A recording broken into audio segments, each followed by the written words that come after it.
sometimes you have to borrow the light another person sees in you until your light ignites. And so many times I had to borrow the light that another person saw until my light ignited in order to move forward. Welcome to And Then I Did This. Prepare to be inspired as we celebrate the unique journeys of individuals who've had the courage to break free and live life on their own terms. Their lives prove that you truly can be free to live your best and most authentic life. Let's get to it. Today, I have a very special guest, Dr. Carolyn Colleen B. She's an executive leader, an author, speaker, humanitarian, dedicated to empowering women and fostering leadership. She's also the founder of Fierce Foundation. And I would love to welcome you to the show, Carolyn, and have you share some of your journey and how you got where you are today. Well, thank you. Thank you so much for having me. I'm so excited to be here to share this space with you. I love how we met and through beautiful connections and being here to share my journey. And my journey is an interesting one. And I don't have to go into complete detail, but the overall is, like we were just saying, it's been an interesting conglomeration of storms. And there are many storms in my life. And as I look back, it's the tools that I've brought with me on these different storms. Now, when I say storms, they are different adversities. And how might we take those adversities and use them as fuel to power us forward in a meaningful and also intentional way in order to live a life that we deserve? And so for me, I've gone from Salvation Army to PhD. I've gone from navigating a difficult upbringing and young adulthood to creating a life that is intentional for myself and for my business, both personally and professionally. That's been a long and short of my journey. Today, I help humans identify a bit of what are they meant for and how might you build from adversity into a life that you deserve. So beautiful. So beautiful. What would you say are some of the flags or the milestones or turning points that helped you pivot from where you started to get to where you are currently? There's several. And I had to really take a space to reflect and look back on my life, my short lifetime, in those different transitions. So for one, when I was leaving my abusive marriage and making a stand in which to do that, in that space, when I decided to make that choice, it wasn't an immediate choice. It took me over a year in which to leave. And I needed to be able to look at what would my future be if I stayed. And then be able to create the strength in which to see that I could make a move. I remember specifically staring at a clock, standing in line at the Salvation Army after I had made the choice to leave. I escaped with 2 boxes and a toddler bed and baby in tow. And when I looked at that clock, I remember staring at the long hand of that clock and not knowing where my next meal would come from, didn't know where I was going to live. And I was scared of the unknown and scared of the restraining order that I knew was only as strong as the paper it was written on. And I remember a social worker speaking to me saying, "Carolyn, you can do this one day at a time." And I thought, one day at a time, you've got to be kidding me. I can't do one day. But as I looked at that clock, I realized I could maybe do 5 minutes. And so I took a deep breath and I focused in. And with that deep breath and that focus, I harnessed a lot of the flashbacks and the emotions that were rising up in my body that had created a lot of the fear. And I used those emotions in which to push me forward in a direction that served me and moved me forward in that line. Soon that line, I got to the end of the line using this methodology. And then I had used that methodology in which to get housing. And then used the same methodology in which to get off of low-income subsidy, get through college, and continue on while raising my daughter and building my career.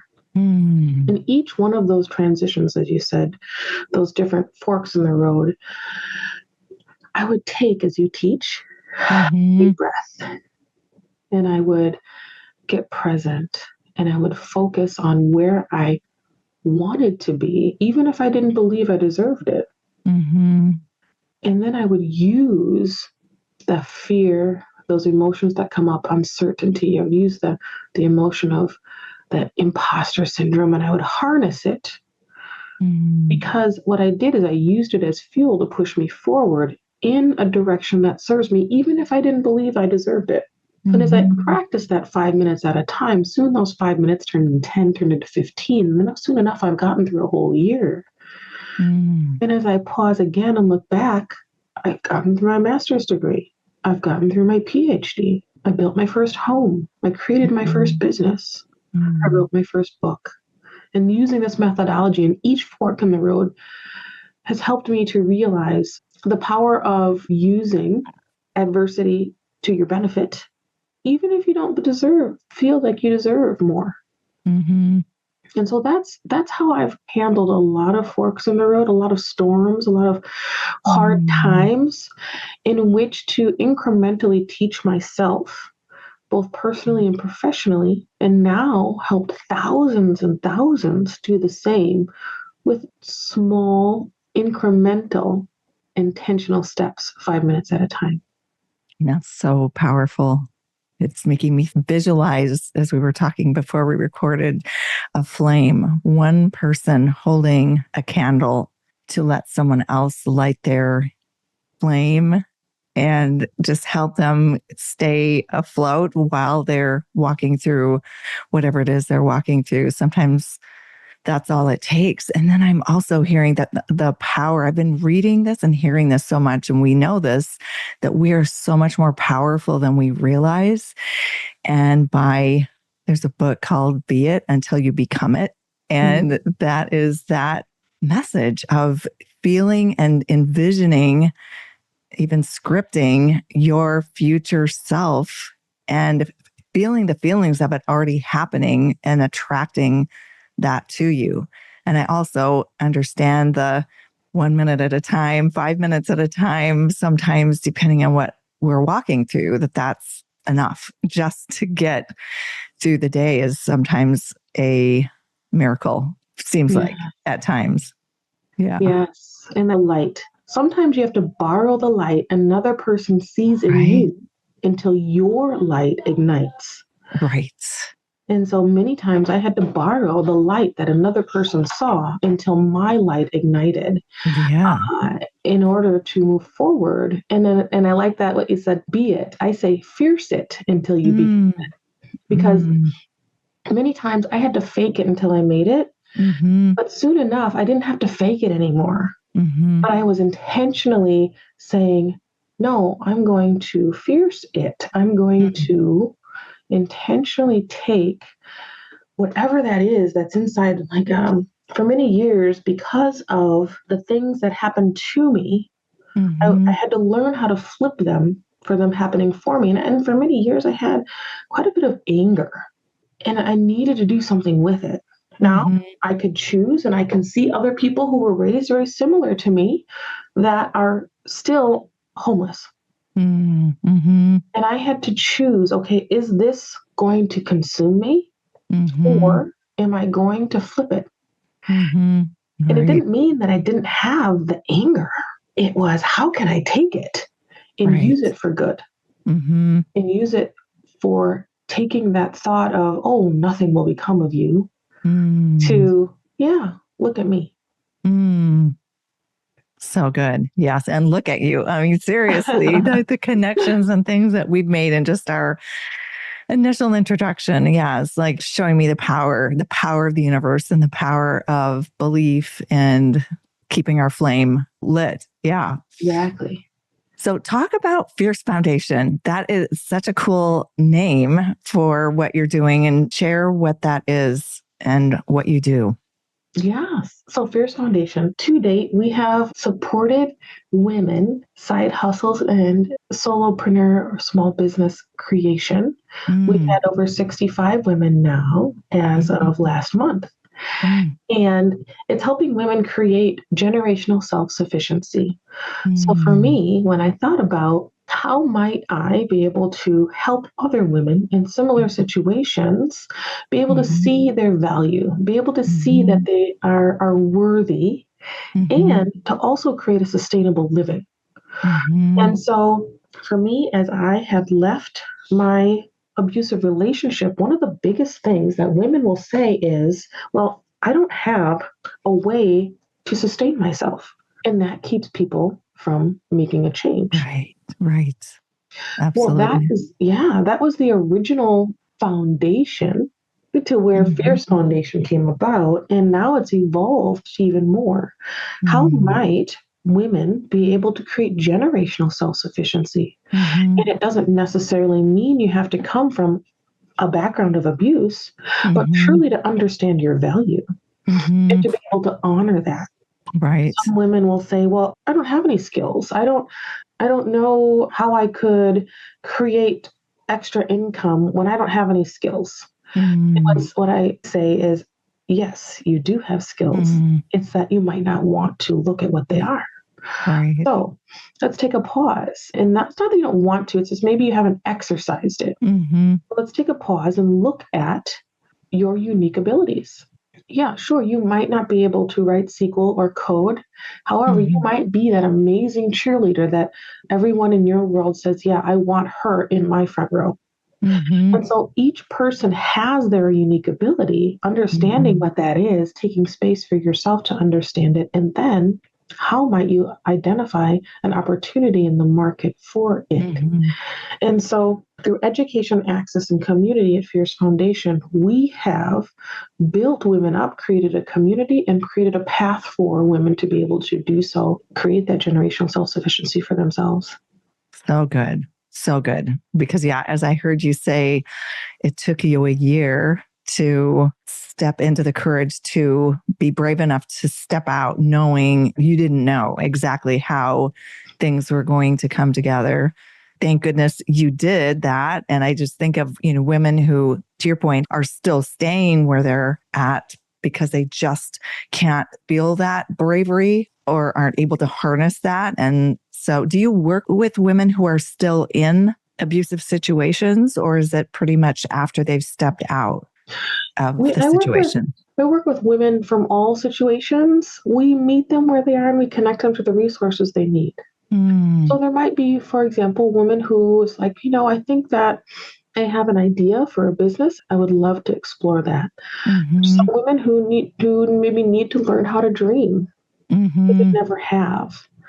There's some who maybe want to shift from where they are into somewhere else. In all of those different scenarios, there may be a woman who is currently in a bad situation. And then we then help with partnering organizations to connect them to those resources.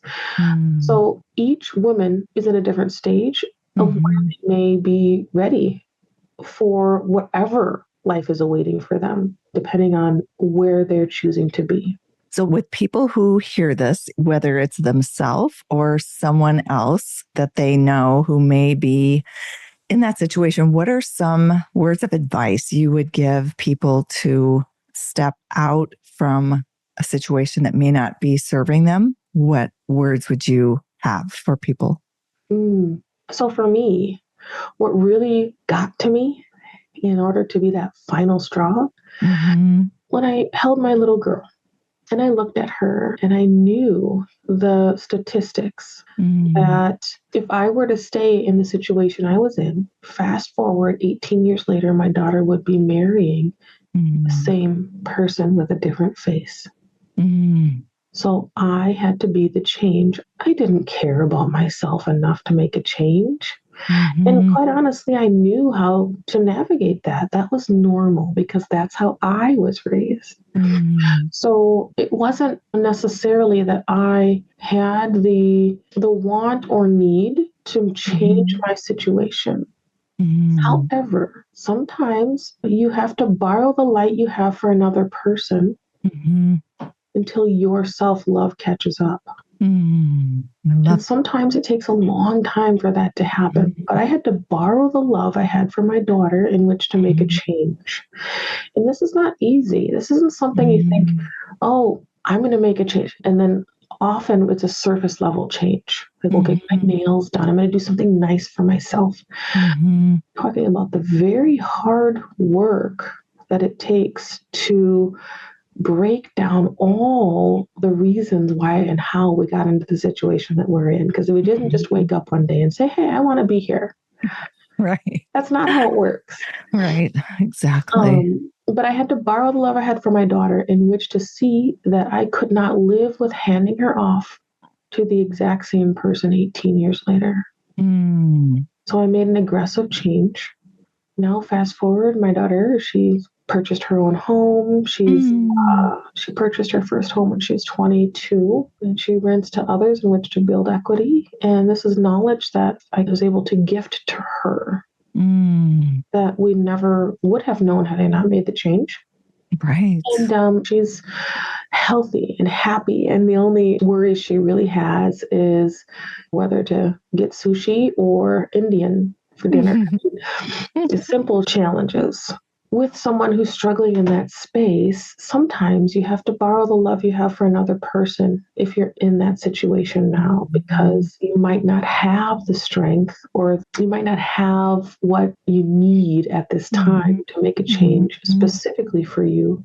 But there's someone in your world that you could maybe use the love for them in which to change. That was my situation. And so if someone isn't in the geography where you are, can they reach out even though they're physically somewhere else? Oh, yes. Okay. Yes. We have different ways of reaching out, and then we connect to resources. So at CarolynColleen.com within my website there. And then there's also the Fierce Foundation. So fierce-foundation.com. Both of those, you'll be able to gather information, see what serves you, and then get connected. Yay. So I am linking all of that in the notes below, in the show notes. And I think I relate to your story. All of us have, in one shape or another, walked through experiences similar to what you're sharing, different, but similar in nature, in the survivor mentality, just being a fighter and knowing you deserve more and just not maybe quite sure right at the moment, but that you're going to figure it out, which you're obviously a fighter and someone who will figure it out. And I love the Fierce. Yeah, the Fierce Foundation. That is so good. So good. Do you have any final words or advice for people listening? I would just say, take a moment to breathe, focus, and take fierce action toward whatever that is that you might not have been willing or able to declare out loud. So, there's that dream of something that you, maybe when you think when you were little, or maybe you think when you were a teenager, or maybe you think in midlife, I would love to, whatever that is. And then explore that. Take a deep breath, get present, and realize that it's for you. And then identify how might you grab up the resources in which to open that door. Listen to more podcasts, listen in and see what is it that's for you. Yeah, I know I've heard that many times, that anything that we have as a desire was planted there by God. And so if it was planted on our heart, then it is for us. It's up to us to be brave enough to step out, even if we can't see the steps to completion or how it will happen. We don't have to know how. We just need to take the next step. I always say God gives us enough sunlight for one day and then takes it away so that we'll rest and then continue the next day, and to not lose our path, stay on our path, write it down, feel it, envision it. And to your point, anything that we've dreamt of earlier in our life, or even now, a dream someone has, anything is possible. If you believe it, you can be it. Yes. Amen. So thank you so much for coming on the show. Thank you so much for having me. It's been an honor. And that's a wrap on another episode of And Then I Did This, celebrating the lives of those who've walked away from the beaten path to pursue work and a life that nourishes their soul. If you're feeling inspired and ready to explore your own path to freedom, check out youcanbefree.life, where you'll find resources and support to help you break free and live life on your own terms. See you next time.